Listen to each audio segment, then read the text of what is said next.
Hello guys, my name is BissQT and welcome back to my channel. I am very happy to have you here and I do hope you're looking for another reaction, another stand-up comedy brought to you. And you guys know I like George Carlin, you like George Carlin, so today we're gonna react to his bit that's called Dumb Americans.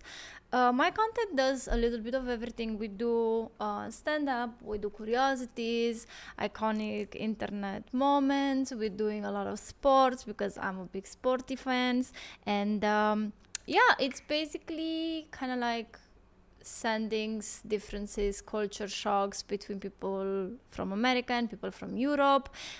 So I want to hear a bit on comedy with the title Dumb Americans, basically by an American. So I'm pretty curious about this. I hope that you guys get to enjoy this. Don't forget to like and subscribe and leave a comment. I do take all of my video suggestions strictly from the comment section. You can either drop a link or you can just write the name of the video you want me to check. Thank you everybody for being part of my community. Thank you so much for supporting me. I'm gonna go to the reaction corner. So if you guys are ready, I am ready. Let's hear it. But say what you want about America, land of the free, home of the brave. We got some dumbass motherfuckers floating around this country. Oh, he was a bit chubbier here. Dumbass motherfuckers, you know? Yeah. Now, obviously, that doesn't include this audience. I understand that. You seem intelligent and perceptive, but the rest of them, holy jumping fucking shitballs. Dumber than a second coat of paint. And this ain't just ranting and raving. This ain't just blowing off steam. I got a little evidence to support my claim. Okay. It just seems to me, that only a really low IQ population could have taken this beautiful continent, this magnificent American landscape that we inherited. Well, actually, we stole it from the Mexicans and the Indians, but hey, it was nice when we stole it. It looked pretty good. It was pristine. Paradise. Have you seen it lately? Have you taken a good look at it lately? It's fucking embarrassing. Only a nation of unenlightened half-wits could have taken this beautiful place and turned it into what it is today, a shopping mall. A big fucking shopping mall. Well, I guess You he's know more that? of a nature guy, which is fine. That's all you got. That's all you've got here, folks. Mile after mile of mall after mall. Parking. Many, many malls. Major malls and mini malls. They put the mini malls in between the major malls. And in between the mini malls, they put the mini marts. And in between the mini marts, you got the car lots, gas stations, muffler shops, laundromats, cheap hotels, fast food joints, strip clubs, and dirty bookstores. America the Beautiful. One big transcontinental commercial cesspool. And how do the people feel about all this? How do the people feel about living in a coast-to-coast shopping Great. mall? Well, they think it's just fucking dandy. They think it is cool as can be because Americans love the mall. They love the mall. That's where they get to satisfy their two most prominent addictions at the same time. Consumerism? Shopping and eating. Millions of semi-conscious Americans day after day shuffling through the malls, shopping and eating, especially eating. Americans love to eat. They are fatally attracted to the slow death of fast food. Hot dogs, corn dogs, triple bacon cheeseburgers, deep I'm fried not butter saying dipped in pork anything, fat huh? and cheese whiz, mayonnaise soaked barbecued mozzarella patty melts. Americans will eat anything, anything, anything. He did not stutter. Wow.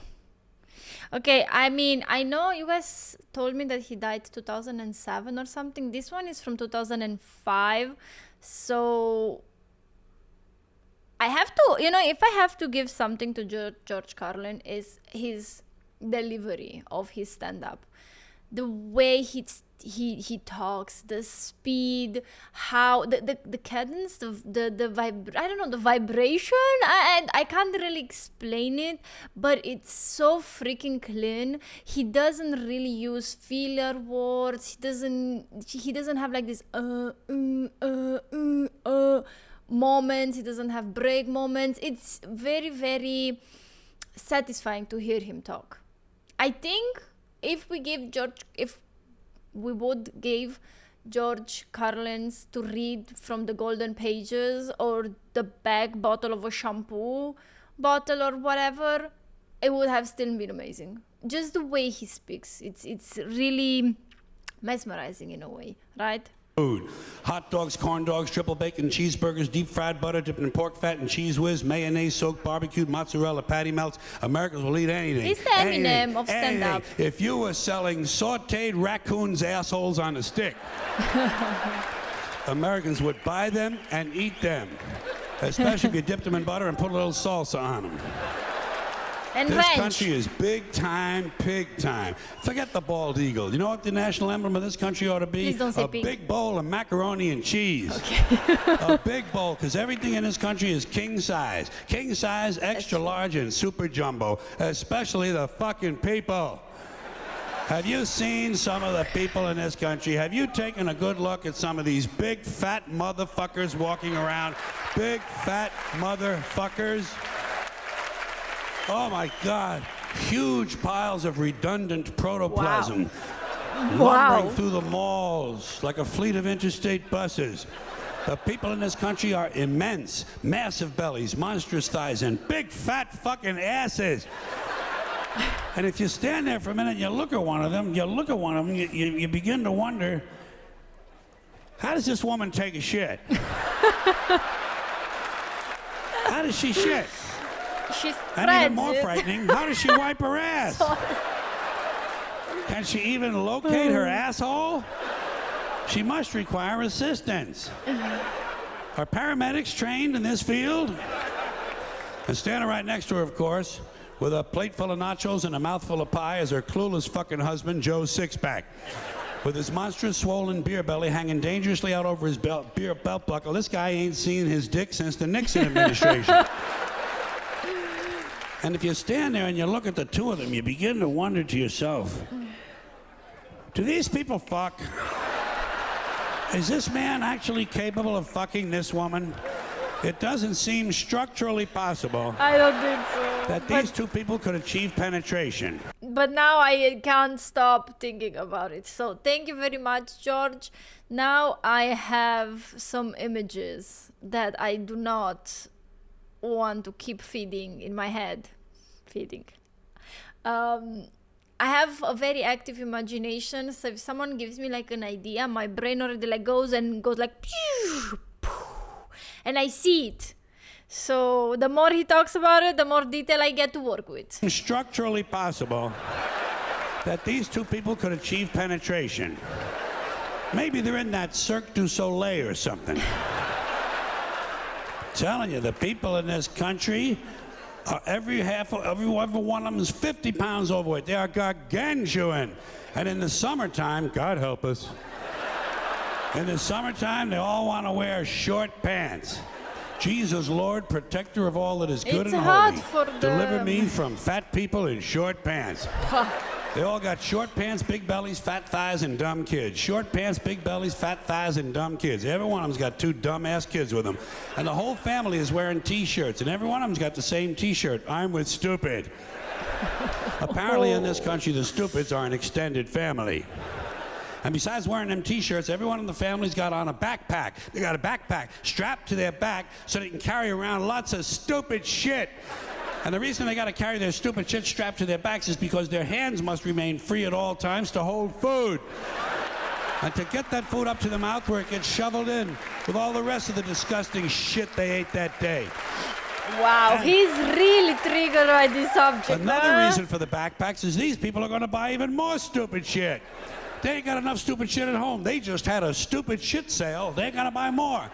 They're going to go out in the parking lot and stuff this stuff into the big, fat, ugly, oversized SUV that's got plenty of room in it. Plenty of room in it for stupid shit and lots of room left over for these big, fat, ugly motherfuckers to get them home.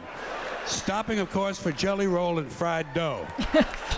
These people are efficient, professional, compulsive consumers. It's their civic duty, consumption. It's the new national pastime. Fuck baseball, it's consumption. The only true, lasting American value that's left, buying things. Buying things. People spending money they don't have on things they don't need. Money they don't have on things they don't need so they can max out their credit cards and spend the rest of their lives paying. But Mr. George, it's been 20 years since your stand-up, and I'm saddened to let you know that it's like this in a lot of places, not only in America. Maybe it started with Americans, with overconsumption and a lot of capitalism, but here in Europe is definitely not a lot better. It's true we do not have the same population obesity problems, but we do love spending money on shit we don't need with money we do not have, sadly. So it's crazy. Every single time I'm reacting to a bit of George Carlin, I do feel like he was basing his stand-up on the future.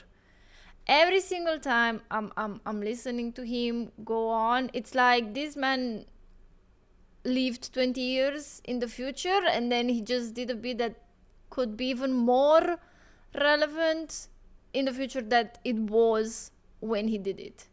Don't you have the same impression as well? Buying things. People spending money they don't have on things they don't need. Money they don't have on things they don't need, so they can max out their credit cards and spend the rest of their lives paying 18% interest on something that costs $12.50.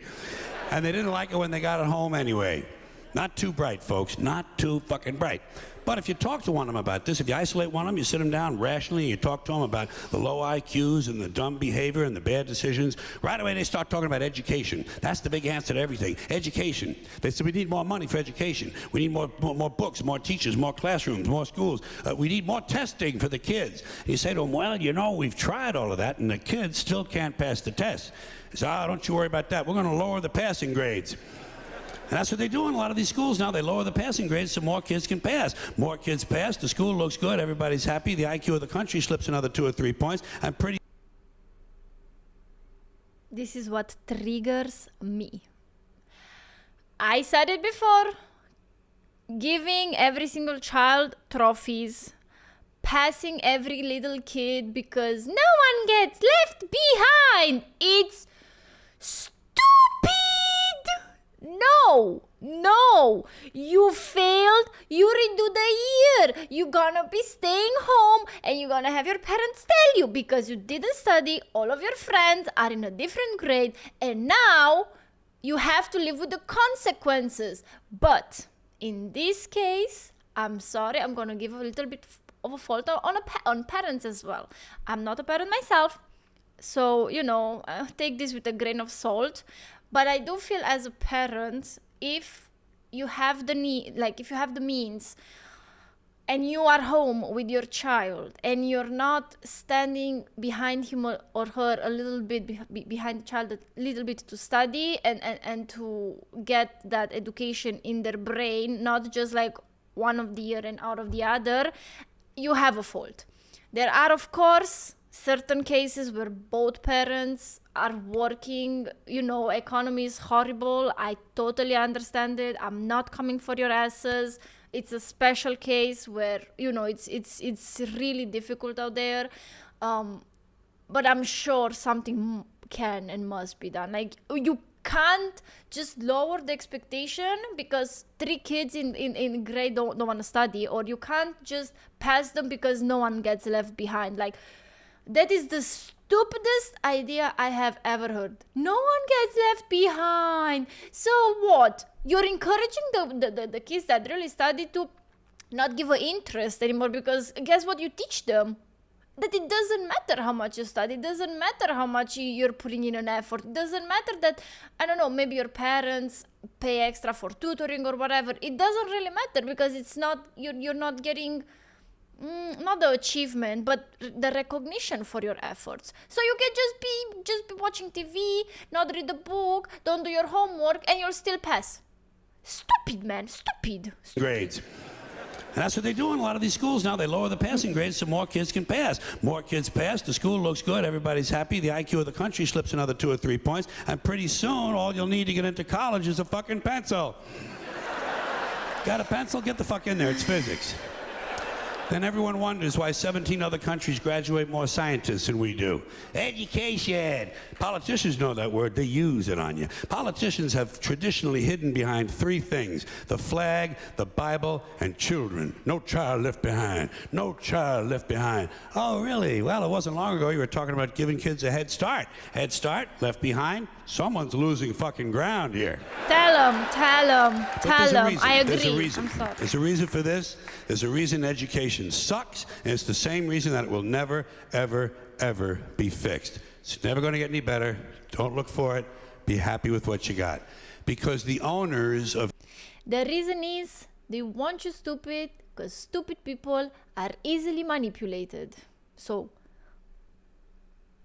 learn, study, education. We have the internet. We have so many stuff. Do you guys, okay, I'm 30, almost 30. I'm pushing 30. I'm gonna be 30 in a few months. I remember the time when I had homework and I had to go to the library and take a book on the subject. I had to do homework. I didn't have I didn't have Wikipedia. I didn't have like ChatGPT. I didn't have that. So for 3-4 pages of homework, I had to maybe read, I don't know, 50 pages from a book. Crazy. Any better, don't look for it. Be happy with what you got. Because the owners of this country don't want that. I'm talking about the real owners now. The real owners, the big wealthy business interests that control things and make all the important decisions. Forget the politicians. The politicians are put there to give you the idea that you have freedom of choice. You don't. You have no choice. You have owners. They own you.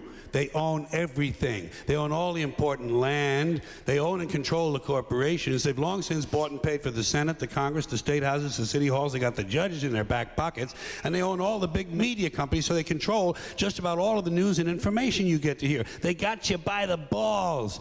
They spend billions of dollars every year lobbying to get This what made they me want. sad. Well, we know what they want. They want more for themselves and less for everybody else. But I'll tell you what they don't want. They don't want a population of citizens capable of critical thinking. They don't want well-informed, well-educated people capable of critical thinking. They're not interested in that. That doesn't help them. That's against their interest. That's right. They don't want people who are smart enough to sit around the kitchen table and figure out how badly they're getting fucked by a system that threw them overboard 30 fucking years ago. They don't want that. You know what they want? They want obedient workers. Obedient workers. People who are just smart enough to run the machines and do the paperwork and just dumb enough to passively accept all these increasingly shittier jobs with the lower pay, the longer hours, the reduced benefits, the end of overtime, and the vanishing pension that disappears the minute you go to collect it. And now they're coming for your Social Security money. They want your fucking retirement money. They want it back, so they can give it to their criminal friends on Wall Street. And you know something? They'll get it. They'll get it all from you sooner or later, because they own this fucking place. It's a big club, and you ain't in it. You and I are not in the big club. And by the way, it's the same big club they used to beat you over the head with all day long when they tell you what to believe. All day long, beating you over the head in their media, telling you what to believe, what to think, and what to buy. The table is tilted, folks. The game is rigged. And nobody seems to notice. Nobody seems to care. Good, honest, hard-working people, white collar, blue collar, doesn't matter what color shirt you have on. Good, honest, hard-working people continue. These are people of modest means. Continue to elect these rich cocksuckers who don't give a fuck about them. They don't give a fuck about you. They don't give a fuck about you. They don't care about you at all. At all. At all. So what the heck are people supposed to do? And nobody seems to notice, nobody seems to care. That's what the owners count on, the fact that Americans will probably remain willfully ignorant of the big red, white, and blue dick that's being jammed up their assholes every day. Because the owners of this country know the truth. It's called the American dream, because you have to be asleep to believe it. Oh, fuck. It's called the American dream because you have to be asleep to believe it. I'm gonna be very honest. I feel like this stand-up beat was sad than not. I feel like what he said and the way he delivered it, it was more of like a wake-up call to the people than making them laugh or feel good, which I'm okay with. But I definitely wanted to laugh a tiny bit more than, be reminded of all of those things. I'll be honest. Most people, hopefully most people that don't want to die in ignorant, and you're spending day to day to learn and educate yourself and experience, and maybe, I don't know, you want to learn how to whatever, crochet, or you're learning a new skill or whatever, and you are putting so much time into that certain skill, and then you have one day off when you just want to and maybe you want to like listen to a stand-up, right? And you're listening to this bit, I don't know. I would just feel sad again. I mean, because what he says, it's true, and I agree, and it's like this everywhere. So what do you guys think? I mean, I personally started this channel with the hopes and with ideas that we will build mostly like a bridge between the animosities between Europeans, Americans, and other people from other countries. We'll learn more. I mean, like I mentioned multiple times, I never visited America. I do want to, and I will at some point. So I'm trying to learn a little bit here and there from the internet, from I don't know, stand-ups, even if I can. Of course, I always take everything with a grain of salt. I understand what subjectivism is and what objectivism is, so don't worry too much about it. As always, there is like people, like one bad apple doesn't mean that the whole tree is rotten. Don't worry about it. That's why I always have to mention whenever I do one videos, hey, comparing fans from America versus Europe, and then people come and like throw stones. I mean, you're unbiased because you're from Europe and you're wanting the European side. It's not a competition, guys. It's really not a competition. So I hope you guys enjoyed this. Let me know if this bit made you laugh or made you sad. Like, I'm really curious because I think it would say a lot of stuff. I did like a lot that he brought up the education and how we're failing at that. And if you want me to check something else from George Carlin, let me know. Much love to all of you. Have an amazing day and